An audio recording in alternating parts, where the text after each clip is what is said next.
Il l'a dit hier sur YouTube, sur sa chaîne YouTube, puisqu'il ne veut plus parler aux médias traditionnels, Jean-Luc Mélenchon. Et quand est évoquée la jeune garde, vous allez voir, c'est clair, net et précis. Nous ne sommes pas concernés par cette mort. Mais nous ne renierons pas nos amis et nos camarades de la jeune garde. N'essayez même pas. Nous ne chasserons pas de nos rangs le camarade Raphaël Arnaud, parce que vous vous contentez de l'exiger de nous. Voilà, c'est clair, Jean-Luc Mélenchon, le leader de la France insoumise, reste un soutien de la jeune garde et de celui qui a été son fondateur, Raphaël Arnaud. Oui, il persiste et signe. Alors c'est intéressant parce que hier il a organisé une conférence de presse donc pour répondre à cette tempête médiatique et politique et répondre aux critiques. C'est une conférence de presse qui se voulait différente avec les nouveaux médias. Donc il a exclu d'ailleurs une bonne partie des médias traditionnels qui n'avaient pas le droit d'être là. Ça donne peut-être une idée à voir ce qu'il ferait s'il était président de la République. C'est-à-dire qu'il y a quand même une bonne partie des journalistes qui ne peuvent pas venir faire leur travail. C'est assez inquiétant. Et puis il a effectivement confirmé son soutien à la jeune garde, à Raphaël Arnaud. Alors il y va même fort parce qu'à un moment donné sur la jeune garde, il dit que grâce à elle, nous avons appris à gérer notre sang-froid pour assurer la tranquillité de nos réunions. Alors, effectivement, on a vu le sang-froid de la jeune garde, on a vu ce que ça donnait. Donc c'est un soutien indéfectible. Alors pourquoi fait-il ça? Est-ce qu'il n'est pas en train de perdre l'élection présidentielle parce que c'est son grand dessein, c'est se présenter une nouvelle fois à l'élection présidentielle, ou au contraire, il est en train finalement de resserrer les liens avec son socle initial, c'est-à-dire que ses troupes le suivent, continuent à le suivre. Est-ce que c'est la bonne stratégie? Est-ce qu'il est vraiment en train de se perdre? Bruno Poncet. Ça s'appelle la loyauté, hein. En fait, il reste loyal avec les gens qui l'ont aidé et qui l'aideront encore. Après, au moins, il n'est pas hypocrite.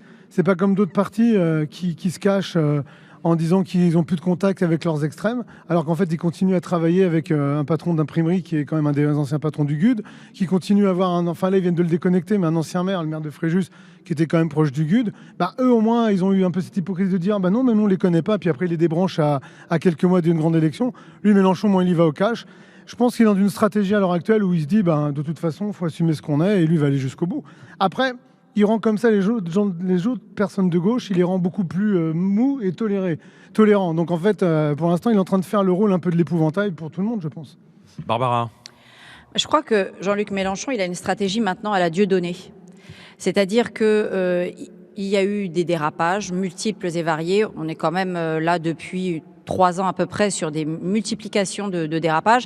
Ça avait commencé avec le « je suis la République », etc. Mais bon, c'était son côté tribun. La République, c'est moi, ne me touchez pas, ne me touchez pas. Bon, là, il y avait encore un côté tribun qui pouvait encore passer pour quelque chose qui relèverait un peu de l'antisystème. Mais je pense que depuis 3 ans, il a montré également par les choix même des députés, aussi bien européens que nationaux, la voie qui était la sienne. Et là, je pense que au pied du mur, devant la réalité de non pas seulement la radicalité, parce que moi la radicalité en politique c'est pas ce qui m'effraie. Il faut aussi qu'il y ait des gens qui soient sur des positions, qui soient pas seulement les positions de ces fameux partis de gouvernement qui nous ont quand même conduit dans l'échec patent dans lequel on est aujourd'hui. Il faut aussi qu'il y ait des paroles de radicalité, peut-être pour pousser un peu justement tous ces partis de gouvernement à sortir un peu de leur train-train. Néanmoins là il n'est plus dans un discours de radicalité, il est dans un discours d'appel à la violence, de reniement même d'un certain nombre de leviers démocratiques. Je suis désolée, mais quand on fait une conférence de presse dans un État démocratique, on invite tous les médias, on n'invite pas les médias que l'on préfère. Ce qui m'amuse beaucoup d'ailleurs, c'est d'entendre souvent ces gens-là de la LFI se moquer de Trump. Trump invite tous les journalistes à ses conférences de presse. Il les choisit. Non, il les choisit pas. Tous les journalistes sont accrédités pour venir écouter et discuter avec Trump. Il humilie quand même ceux qui l'aiment pas. Voilà, Trump. exactement. Oui, mais il les invite, invite, il leur fait pas. Mais je veux dire, là, on a Mélenchon qui crée sa propre chaîne, ses propres journalistes, et donc je pense qu'il a une stratégie qui sera très efficace auprès d'une partie de son électorat, et qui peut même séduire un nouvel électorat. Mais il y a un nouvel électorat qui est très séduit par ce genre de discours hyper anti-système. Et dans cette stratégie jusqu'au boutiste, comme l'a dit Bruno, ça donne une impression de loyauté, ça donne surtout l'impression de quelqu'un qui est dans une espèce politique de suicide politique. Mais il a raison, ça peut payer. Ça l'emmènera pas à la tête de l'État, mais ça l'amènera à la tête de la rue, ça c'est sûr. Et c'est ça qui devrait être très inquiétant pour les Français.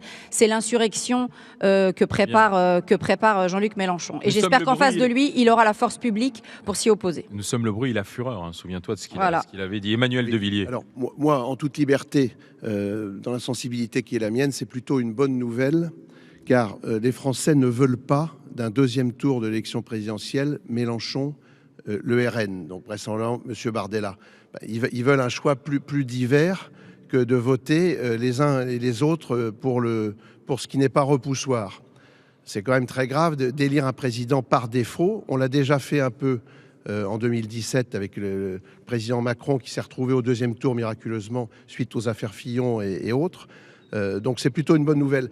Jean-Luc Mélenchon a commis une grave erreur, on n'en parle pas du tout, c'est de ne pas se représenter aux législatives lors de la dissolution.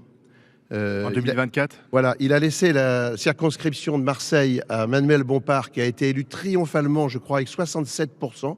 Donc il aurait été réélu sans difficulté. Et il s'est retrouvé en deuxième rideau, n'étant pas à l'Assemblée, n'étant pas dans un parti où il est président, puisqu'il n'y a soi-disant pas de patron dans ces organisations néo-communistes. Monsieur Bompard lui-même a le titre de un coordinateur. peu comique, voilà, de coordinateur, comme dans un camping.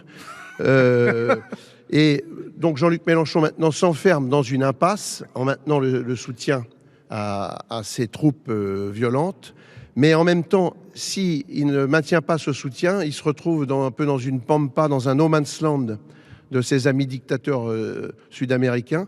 Donc il n'a pas vraiment de solution. Oui, mais Encore une fois, le fait qu'il ne soit pas dans une instance telle que président de groupe à Non, mais l'Assemblée c'est volontaire. déstabilise sa C'est le but, c'est parce volontaire, que c'est c'est le le but. au-dessus. Il Bah est le oui. guide suprême aujourd'hui. En fait, son comportement, c'est le comportement du guide suprême. D'ailleurs, pas pour rien qu'ils sont fascinés par tout ce genre de pouvoir hégémonique, tyrannique, voire théocratique, ce qui est quand même assez Moi, j'ajouterais- stupéfiant pour des gens Oui. soi-disant mais alors, laïcs d'extrême non, je gauche. voudrais rebondir sur ce que dit Barbara, parce que c'est assez inquiétant. Tu nous dis finalement, avec cette position jusqu'au boutiste, il renforce son socle Ah bah oui. de base. Bien sûr. Oui, mais alors donc ça veut dire qu'il y a en France des gens qui plébiscitent la violence politique. Bah, bien Parce que sûr. c'est quoi soutenir Raphaël Arnaud aujourd'hui, la jeune garde? C'est soutenir la violence politique. On l'a vu. La jeune garde, alors contrairement à ce qu'on nous a raconté, elle existe toujours, elle n'est pas dissoute, puisque ces gens se retrouvent à Lyon, dans la rue, à faire le coup de poing. Raphaël Arnaud ne renie pas non plus ses amis. D'ailleurs, je trouve que ça serait intéressant de savoir si Raphaël Arnaud est au courant de ce que faisait son collaborateur à Lyon. Parce que pendant quelques jours, quand même, il n'a rien dit, Raphaël Arnaud. Est-ce qu'il n'y a pas une non-dénonciation de crime aussi? Je voudrais poser la question. Ça sera ce sera intéressant la que justice la de voir, justice interroge aussi Raphaël Arnaud pour la savoir justice- précisément ce qu'il savait ou pas. Mais La Donc, justice en ira fait, le on voir, a un Jean-Luc Mélenchon qui défend des types violents qui ont sans doute tué un homme. On verra ce que dit la justice et la femme. Enfin, ils sont poursuivis pour homicide volontaire. En tout cas, il est mort. Et vous dites, finalement, son socle, le soutien, donc Mais- c'est très mais inquiétant. moi, C'est-à-dire que la violence politique est plébiscitée. J'ajoute un point un peu dans un travelling arrière. Aujourd'hui, les jeunes, ils voient Jean-Luc Mélenchon comme Voilà. un leader d'extrême gauche. Les jeunes, moi je dirais pas tous les... Pardon. Oui, non, mais ceux qui ont un recul politique court. Mais Jean-Luc Mélenchon est en politique depuis 45 ans. Et en fait, 50. c'était pas quelqu'un d'extrême gauche. Non. C'était un membre du Parti Socialiste. C'était un notable du Il a PS. été ministre en Il venait de 1997. Il a été sénateur, il a été le plus jeune sénateur. D'accord, mais enfin, à la donc- base, ça donc reste un c'est- trotskiste, donc- lambertiste. hein. Non, Oui, c'est voilà. c'est un homme du système Lambertiste un qui a jour, fait lambertiste toute sa toujours. carrière dans la politique. Il n'a jamais rien fait d'autre. Donc maintenant, il continue, il navigue à vue. Oui, Ouais, mais enfin, quand Bruno tu parles Poncet. de violence politique, moi je suis désolé, mais quand Wauquiez, c'est passé à Lyon. quand Wauquiez veut mettre le portrait de Quentin, excuse-moi, c'est pas un mec qui ramassait les champignons. hein. Enfin, c'est À un une moment victime. donné. Non, mais Oui, moi j'aime c'est bien une victime. Mais non, qu'on mais un mec dénigre qui la ramassait victime les maintenant. champignons, il faisait quoi? Non, mais- Non, mais est-ce que tu as des faits? Est-ce Bah que tu as oui. des faits Oui, en fait, circonstanciés, quand il se des retrouve à activités 15 non, mais quand il se retrouve à 15 illégales de contre 30. Quentin? Non, mais as-tu? Alors excuse-moi, Alors, juste une vas-y. activité illégale, il a défilé dans les rues de Paris avec des copains qui avaient le bras comme ça. C'est illégal ça Ça, en France. tu as Bah des oui, on a preuves des de ce photos que de tu lui. dis? Bah Est-ce oui. que tu as des preuves Oui, de on ce a que des tu photos dis? de lui. Il avait le En bras train de levé. bras- en train de faire il des était en train saluts de nazis défiler. avec Non, le j'ai bras dit qu'il était en levé? train de défiler avec des gens qui avaient les bras Ah, levés. voilà, Oui, d'accord. mais enfin, Tu t'es attendez, peut-être retrouvé. Non, mais on peut manifestement dénigrer les avec victimes. des gens- On peut Non, mais- dénigrer les victimes comme Non, j'ai pas reprocher dit victime. comme Mais sans doute reprocher à une fille retrouvé qui avec se fait des gens violer d'avoir le d'extrême droit gauche, de Non, pas c'est pas ça. Mais là, fréquentable là, non on plus, était hein. quand même dans un truc où on a vu après l'Humanité sortie qu'il y a Discordia tiré faisait venir des copains d'extrême droite pour aller tabasser des mecs qui étaient en train de les agresser. Oui, non, mais bien sûr. Non, mais Donc, ça, en c'est fait, la stratégie de l'humanité et des influences. non, mais c'est pas de transformer les victimes en agresseurs. Non, mais Ah, surtout, c'est excuse-moi, mais Wauquiez, il met quand même le portrait de Quentin. Il a mis le portrait de Quentin. Oui, c'est la récupération politique. Oui, donc on est, Enfin, on est dans de la violence politique parce que. Non, c'est moins violent quand même de mettre un portrait que de tuer quelqu'un sur le trottoir. On ne parlera pas des drapeaux que M. Doucet a mis sur la mairie de Lyon. Vous me faites rire, en fait, c'est facile aujourd'hui de dire, il n'y a pas que. C'est facile, c'est les Non, faits. mais en fait, la jeune garde ne se bat pas contre les gens qui traquent sur le marché. Ils se battent contre des gens d'extrême droite. C'est l'autodéfense, la fameuse autodéfense. Non, en fait, non, c'est que. Les coups de poing américains sont nobles quand on les met sur la tête des femmes. Là, aujourd'hui, Macron, j'arrive pas à en placer une avec Barbara. C'est vrai que vous avez raison. En fait, en me coupant la parole, vous aurez toujours raison. Et après, vous aurez raison. Et après, la seule réponse qu'on aura, ça sera la violence dans la rue. Vous avez raison. Continuez à vous comporter comme ça. Donc c'est nous aussi qui provoquons la violence. Vous êtes le terreau fertile pour la violence politique. Moi, je vous le dis. Donc en fait, c'est bien parce que c'est bien avec certains, c'est que c'est jamais de leur faute. Il y a un jeune homme qui est mort. Ben non, c'est parce que ce jeune homme, parce que vous comprenez, ce jeune homme, il avait défilé avec des gens pas recommandables. Non, mais il n'y a pas que ça. Donc il méritait de mourir. Je pense qu'aujourd'hui, et c'est la preuve aujourd'hui que Macron veut dissoudre autant des groupes d'extrême droite que d'extrême gauche dans la violence. Il fait du en même temps. Voilà, mais comme d'hab. Mais en fait, on est là-dessus. La radicalité de Mélenchon, elle séduit en particulier. La jeune garde ne s'est pas opposée à des gens qui tractaient dans la rue, elle s'est opposée à des gens qui attaquent des librairies, qui attaquent des bars qui sont de pas de leur bord. Donc en fait, la violence répond à la violence. Mais ça n'existe pas. Oui, mais je suis désolé. La violence répond à la violence. Et Quentin est mort parce qu'il avait choisi la violence comme expression. C'est n'importe quoi, mais tu dis n'importe quoi, c'est incroyable ça. Tu as des preuves que Quentin a agi de façon violente. Moi, je te répète, il est mort dans la violence parce qu'il avait choisi la violence comme mode d'expression. Il n'a pas choisi la violence comme mode d'expression. Il était membre de groupes dans lequel lui-même n'a jamais commis de violence. T'as des preuves de ça, toi? Qu'est-ce que tu as des preuves de l'inverse? Mais toi, tu as des preuves? Quand tu fais partie d'un Il a groupe un qui s'appelle casier l'Action judiciaire française. vierge, il a jamais eu aucune plainte, il n'a jamais. Il a été plus loin que les autres. Ah, excuse-moi, il est peut-être mort trop tôt avant de pouvoir commettre des actes. Il est mort avant de tuer quelqu'un. Délire complet, toi. C'est comme ça en fait. La violence répond à la violence. Je crois que même Saint-Just arrivait à avoir des arguments un peu plus portés que les tiens. Non, là, tu peux pas dire ça parce que là, non, mais je non, mais là, tu rien. justifies. Mais il avait. Alors, on va tous se faire justice soi-même. Alors, ça y est, c'est Charles Bronson dans nos rues, là. C'est ce qui est en train de se passer. En Oui, fait, on est là. nous sommes à Lyon. veut. Les faits datent de quelques jours. Un peu de respect. Ah, ben c'est toi qui dis ça. Toi qui es en train de nous faire de En tout la cas, politique pour depuis des revenir à semaines. la stratégie Non, mais de la Jean-Luc stratégie de Jean-Luc Mélenchon, il faut bien voir qu'aujourd'hui, Jean-Luc Mélenchon, il séduit vraiment la jeunesse, mais il séduit pas une jeunesse qui n'est pas éduquée. Il séduit une jeunesse très éduquée. Je ne parle pas seulement de la jeunesse des universités, genre études d'art ou de sociologie, de l'urbanisme ou je ne sais quoi, mais je parle aussi des grandes écoles.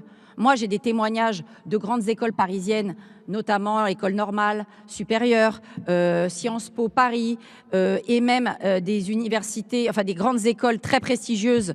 Et je vais vous dire, je ne donnerai même pas les noms de ces grandes écoles parce que je suis en train de regarder ce qui se passe sur les réseaux sociaux de des fils WhatsApp d'étudiants.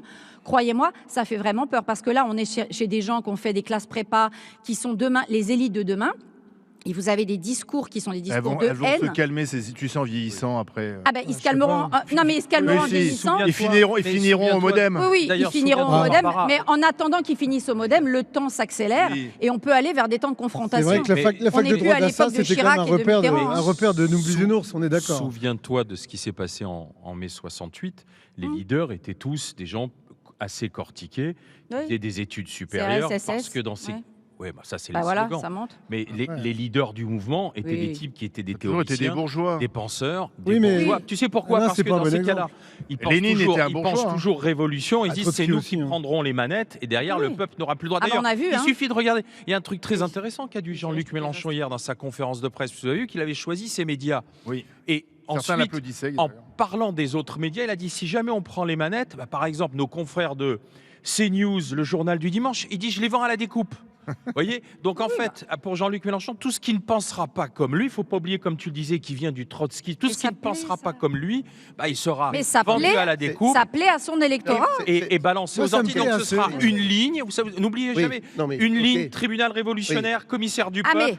On va revivre 1793, vous verrez, ça sera la terreur. C'est les grandes gueules que j'ai vendues à la découpe, tu vois. Je vais découper tout. Mais mon cher Bruno, tu finiras comme Danton, tu finiras pareil. Eh bien ça ne me dérange pas. Moi je serai plus court comme ça. C'est raccourci.